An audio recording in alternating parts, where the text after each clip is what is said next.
It already kind of started, and as you can see, we need a new one of these. I can't remember what they are called. It's a chimney. Fire buddies, but they're called chimney starter right here. Chimney starter is what they are called. But what he does is go ahead and puts the charcoal in. Now there is a space on the bottom side that you can put something like paper, cardboard, or something like that. However, he kind of goes about it a different way, and I use this. Now what I like to do, this is easier than using cardboard because you have to redo the cardboard several times. I hate that. So what I'll do is, I'll put my charcoal in there, I'll light this, and I'll set it like that. 5-10 minutes, this thing's good to go, take it out. You're good. Now, the key element that I like to do, if you look down in here, you can see it's hot. It's got flame, you know, not flame, but it's red hot. Now what I'll do is take it, it's easier with a handle, and shake it up, no matter if something falls out. That's what you look for, that white. That tells me that charcoal's about ready. So right now I could dump it out, put fresh in on top. Now we can take a break and come back. that. You're fine. Quit. Okay, you're ready. You're on. All right. So now the charcoal is white, and I will dump it. All honestly. He's grabbing my towel. Just take it, dump it out, drop this. Good Lord. There we go. Drop that. Now, you see how the charcoal looks, correct? Mm-hmm. White. Mm-hmm. So now, that's not enough charcoal to do what I do or cook. So I'll just take some and some more. Now, any size charcoal, no, hold on. Any size grill, you can do this. Yes. So one of these little 16-inch, 20-inch by 20-inch little box grills, especially if you live in an apartment, you've got like at a balcony or something like that, you could do these exact same steps and it works perfectly. You don't have to have a bigger grill.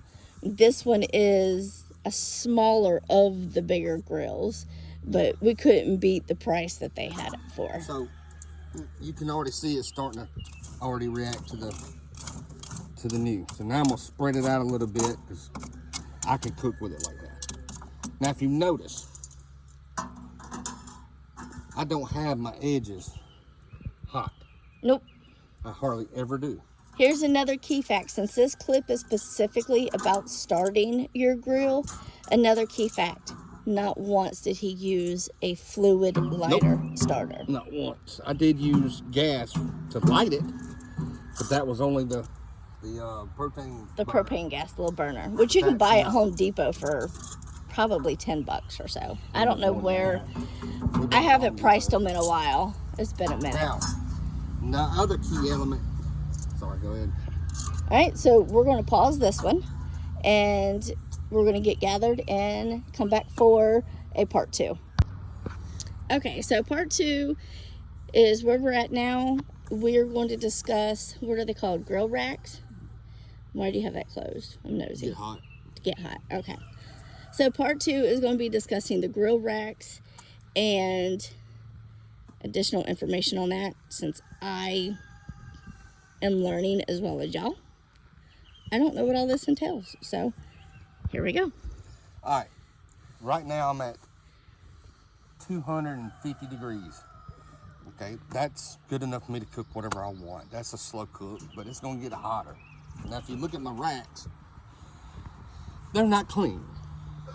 To some people. Some people, okay. They still got what I've grilled last time, which were steaks and stuff like that, all still on there. I got bacon grease, I've got steak grease, I got pork grease. What is that to me? Flavor. What do you do to a cast iron? Wash it off with water. You don't wash the flavor out of it. All you're doing is washing what you just cooked primarily out of it, which is let's say it's hamburger meat. Yeah. You're washing away the actual meat part. You're not washing away the flavor. I'm not going to get rid of my flavor off of my racks. Now what we will do, I assume, is like our cast iron skillets, where you do scrub them and Yes. re-oil them. I don't oil them. Okay. You can, I don't. And the reason I don't care. Because there's enough grease, enough oil, enough everything on there that where I don't have to do that. So that's why I like it.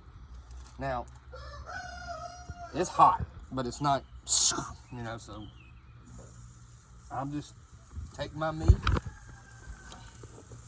All right, this is what we got on here. This is, as you can see, if I can get it zoomed in right, the date is when it's best used by. So it gives you a time frame of what our pricing was. Now we are in South Georgia. Your prices are going to vary based off where you are. Now, there's where we are on this. They are both the ribeye roast. They are different sizes. We've discussed what he does with the grill racks. Yes. Now we're going to pause. We will come back for a clip 3. All right, we are back for segment 3 of continually grilling the ribeye roast. This is April of 2024. All right, my charcoal rack lowers up and down. I love that's my hands down my favorite part about this grill. Okay, I waited 2 years for this grill to come back in stock. All right, with steak, you put steak on there, you don't move it because you go to wiggle it, it's not going to come up. That means don't touch it.